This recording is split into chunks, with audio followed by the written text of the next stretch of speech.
adalah warga negara Indonesia, kemudian dia kabur. Nah, yang paling penting adalah melihat status kewarganegaraan itu sendiri, dia sebagai hak warga negara atau bukan. Karena memang dasarnya sebagai warga negara, dia perlu dilihat status kewarga negara itu hak atau bukan. Kalau hak, berarti negara dia menjadi aktif, dia nggak boleh pasif, negara harus aktif kalau itu adalah bagian daripada hak. Nah, kalau secara prinsip hak asasi manusia universal, status kewarganegaraan bagi penduduk Indonesia itu adalah hak. Kemudian dia kabur ketika dia adalah sudah mendapatkan haknya, kemudian dia kabur, hak status sebagai warga negara, kemudian kabur. Ketika ada orang kabur, pertanyaannya adalah kenapa orang ini kabur? Jangan-jangan negara itu abai terhadap hak warga negaranya. Misalnya ada kondisi, itu kan nggak mungkin dia serta-merta dia akan cabut akan lari sebagai warga negara serta-merta. Ada kondisi yang memang ada orang yang memang perlu dihapus warga negaranya karena dia misalnya nggak menjalani hak dan kewajibannya sebagai warga negara, atau malah membuat sesuatu yang secara prinsip HAM dan prinsip negara itu melanggar, mengganggu dan hal lain.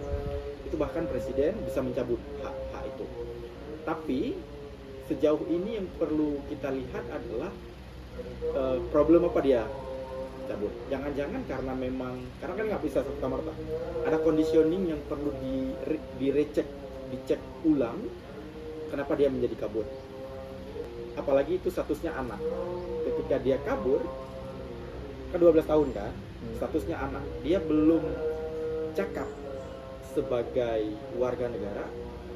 Bahkan dalam peraturan itu sendiri menyatakan bahwa presiden baru bisa mencabut hak warga negara terhadap warganya jika umur sudah 18 tahun. Bisa jadi dia adalah korban eksploitasi manusia, korban trafficking. Bisa jadi karena memang kondisi ekonomi. Meskipun dia cabut atas kehendak dirinya sendiri, karena umurnya 12 tahun, harusnya negara berperan aktif untuk mencegah dia kabur. Artinya ketidakmampuan negara dalam menjaga status warga negaranya terhadap kasus ini ya. Jadi kalau dalam warga negara itu ada dua, ada dua prinsip bahwa kelahiran seorang anak itu warga negaranya itu bisa boleh dengan ibu soli ataupun dengan ibu sanggulis, kan gitu ya. Jadi kalau misalnya ibunya itu keturunan Indonesia, bisa jadi dia itu warga negara Indonesia karena menganut sistem ibu sanggulis. Nah, balik lagi ibunya itu PKI ilegal di Malaysia. Berarti kan kalau misalnya Indonesia menganut sistem ius sanguinis, otomatis si anak juga akan mendapatkan warga negaranya itu sebagai orang Indonesia karena mengikuti ius sanguinis itu berdasarkan garis keturunannya itu. Jadi nggak harus dia itu melahirkan karena yang penting kan ibunya memang orang Indonesia. Jadi kalau orang Indonesia otomatis anaknya juga orang Indonesia.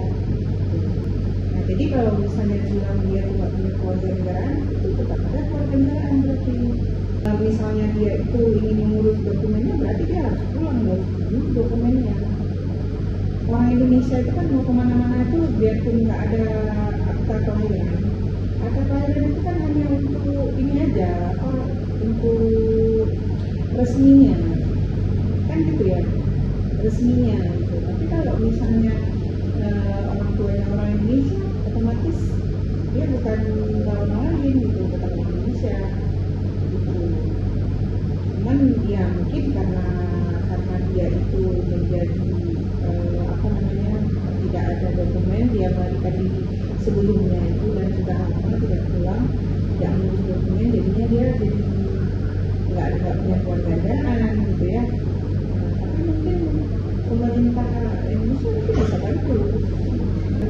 Kalau dia masih di Malaysia berarti dia kita bisa buat tapi kalau misalnya dia udah lari ke Malaysia sama 20 tahun nggak mau, mending apa ya jadi warga negara Malaysia. Kan sekarang negara-negara, semua negara itu memberikan kesempatan warga negara asing untuk jadi warga negaranya. Kalau kita mau jadi warga negara Amerika, kita harus menikah dengan lokal Amerika. Karena memang hanya itu salah satu syaratnya supaya seorang asing itu bisa menjadi warga negara. Tidak ada syarat bahasa Indonesia jadi tinggal 10 tahun.